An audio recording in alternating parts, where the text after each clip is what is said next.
Assalamualaikum warahmatullahi wabarakatuh. Halo sahabat, kembali lagi di Senja Islami. Kali ini saya akan mengisahkan mengenai mu'alaf yatim piatu, Yudit namanya. Kisah kali ini merupakan kisah perjalanan dalam mencapai nikmatnya Islam. Seorang mahasiswi di kota Yogyakarta, Yudit namanya, mengisahkan perjalanannya hijrah menuju Islam. Dengan derayan air mata, ia mengisahkan perjalanan beratnya demi hidayah. Kisahnya begitu mengharu biru ketika Yudit mengungkit tentang keluarganya. Wanita yang segera berhijab setelah berislam ini merupakan anak yatim piatu. Ibunya meninggal sejak Yudit masih berusia 4 tahun. Adapun ayahnya meninggal ketika ia duduk di bangku sekolah dasar. Mama meninggal ketika umurku 4 tahun. Ayah meninggal saat umurku 9 tahun. Selama ini diasuh oleh oma, bapak paman. Mereka menganggap aku tak beda dengan anak mereka. Kisah Yudit dalam wawancaranya dengan Mu'alaf Center Jogja. Yudit berislam setelah melalui pencarian panjang akan Tuhan. Ia mengaku seringkali menonton ulama-ulama perbandingan agama melalui YouTube. Sebut saja Dr. Zakir Naik dan Ahmad Didat. Karena dalam Islam cuma mengenal ada satu Tuhan yang patut disembah dan dipuji. Jadi saya tertarik mencari tahu, ujar wanita yang dulu beragama Kristen ini. Yudit mencari tahu tentang Islam dengan caranya sendiri, tanpa keluarganya tahu. Selama kuliah, ia memang tinggal di sebuah kos, meski mayoritas teman kosnya beragama Kristen pula. Singkat cerita, Yudit akhirnya memutuskan untuk menghubungi Mu'alaf Center yang ada di kota Gudeg. Saya tidak dipaksa untuk memeluk Islam. Saya yang menghubungi Mu'alaf Center sendiri, ujarnya. Setelah memeluk Islam, Yudit merasakan cinta. Ia jatuh cinta pada risalah yang dibawa oleh Rasulullah SAW. Alhamdulillah, rasanya makin hari makin jatuh cinta. Makin kepo, apa sih Islam itu? Makin hari makin jatuh cinta, ungkap Yudit kembali. Ketika ditanya tentang ibadah yang nampaknya memberatkan, Yudit justru merasa sangat bersemangat. Awal puasa kan baru pertama kali, jadi rasanya beda. Kadang lapar, kadang ingin cepat-cepat. Tapi sekarang udah biasa.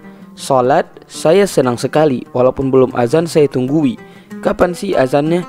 Saat azan baru berkumandang, saya buru-buru untuk wudhu. Jadi senang, ingin cepat-cepat datang waktu sholat, ujarnya dengan senyum yang sangatlah merekah. Kedamaian dan cinta yang dirasakan oleh Yudit ini kemudian menguatkan dirinya ketika menghadapi kerabat yang semuanya non-muslim. Hal yang sangat memberatkannya ialah penolakan daripada keluarga yang mengasuhnya. Mereka lah yang sangat berjasa membesarkan Yudit. Sejak ia menjadi yatim piatu menghadapi ujian ini, Yudit berkata, ini resiko yang harus saya ambil. Perjalanan ia dalam menggapai Islam juga terdapat penolakan daripada keluarga. Ujian keluarga yang pertama kali diterima Yudit adalah kakaknya sendiri. Ketika sang kakak mengetahui adiknya telah berpindah agama, ia begitu marah kepada Yudit. Sang kakak lalu bertanya, kamu bukan adikku, gak usah datang lagi. Pagi-pagi buta, sang kakak menelpon. Ia meminta semua harta yang pernah diberikan keluarga untuk Yudit. Ia meminta handphone, biaya kuliah, uang kos, bahkan peralatan seperti dispenser dan kipas angin pun disita oleh kakaknya. Yudit kini tak memiliki apapun kecuali keimanannya kepada Allah. Ia tak memiliki harta sepeser pun kecuali kecintaannya kepada Islam. Ia nyaris menjadi gelandangan jika tak mendapat bantuan dari seseorang tanpa nama melalui Mu'alaf Center Jogja. Pagi-pagi bangun, tiba-tiba kakak aku panggil, menelpon minta Yudit datang. Saya di sana belum sempat duduk, ia meminta semuanya. Alhamdulillah ada orang yang berdonasi. Saya tidak tahu siapa. Saya cuma bisa mendoakannya. Kisah Yudit dengan mata yang sembab dan hampir mengeluarkan air mata. Tak hanya kakak, seluruh keluarganya pun bersikap sama kepada Yudit. Mereka menolak keputusan Yudit untuk berislam. Yudit berusaha mengambil hati mereka dengan meminta maaf, namun usahanya belum membuahkan hasil.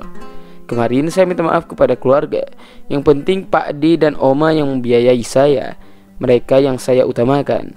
Pak D yang rawat aku dari kecil. Ujian yang diterimanya begitu berat baginya. Ia kehilangan seluruh keluarganya begitu mengikrarkan syahadat. Kangen dengan semua. Biasanya pagi-pagi ditelepon, tiba-tiba gak telepon lagi. Rasanya beda. Sakit juga iya. Cuman ya biarlah, aku berdoa saja supaya mereka mengerti bahwa ini keputusanku dan bukan berarti aku durhaka kepada mereka. Mereka tetap orang tuaku dan aku adalah anak mereka. Kepercayaan saja yang berbeda, kata Yudit sambil sekali-kali menangis. Meski ditolak dan diusir, Yudit merasa sangat bersyukur dapat menjadi bagian daripada keluarganya.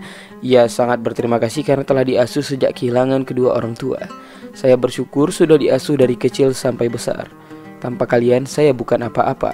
Tanpa kalian saya tidak tahu Islam seperti ini. Rasa terima kasihku itu tidak bisa diungkapkan dengan kata-kata. Saya berdoa semoga mereka bisa menerima apa yang jadi keputusan saya. Sahabat, begitu besar harapan Yudit agar keluarganya dapat menerimanya kembali. Ia begitu merindukan keluarga yang membesarkannya. Oma dan bapak juga kakaknya kepada mereka. Yudit menyampaikan pesan. Ia menyampaikan pesan itu dengan linangan air mata yang membuat siapa saja yang melihatnya turut merasakan duka dan keharuan yang menyayat hati. Buat Oma, Yudit minta maaf sekali lagi. Oma orang yang luar biasa bagi Yudit. Kesalahan yang Yudit buat, Oma tetap sayang sama Yudit. Yudit mau bilang, Oma tolong beri Yudit kesempatan untuk menjelaskan bahwa Islam itu benar. Yudit tunggu Oma, walaupun sekarang Yudit gak punya apa-apa. Begitulah ungkap Yudit dalam perjalanannya mencari jati diri. Kalau Pak D, Yudit juga berterima kasih. Karena walaupun Pak D sakit, tapi pada saat Yudit minta apa, Bapak cari solusi. Kakak, Yudit ingin kakak mengerti kita lahir besar bersama-sama dari kecil. Gak mungkin Yudit ambil keputusan yang buat kalian marah. Yudit minta dukungan sebenarnya sebagai kakak. Yudit berterima kasih dilahirkan di keluarga yang menyayangi Yudit. Tidak merasa Yudit bukan anak kandung. Yudit bersyukur sekali. Begitulah ungkap Yudit kepada keluarganya. Semoga Allah memberikan keistiqomahan kepada Yudit dan memberikannya jalan keluar untuk setiap masalah yang akan dihadapi. Kebahagiaan yang pernah dirasakan Yudit semoga terus dilipat gandakan oleh Allah, baik di dunia maupun di akhirat nantinya. Sahabat, itulah kisah daripada Yudit, mu'alaf yatim piatu dan perjalanannya dalam mencari nikmatnya Islam. Semoga sahabat semua dapat mengambil hikmah daripada kisah ini. Lebih dan kurang saya mohon maaf. Wabillahi taufiq wal hidayah. Assalamualaikum warahmatullahi wabarakatuh.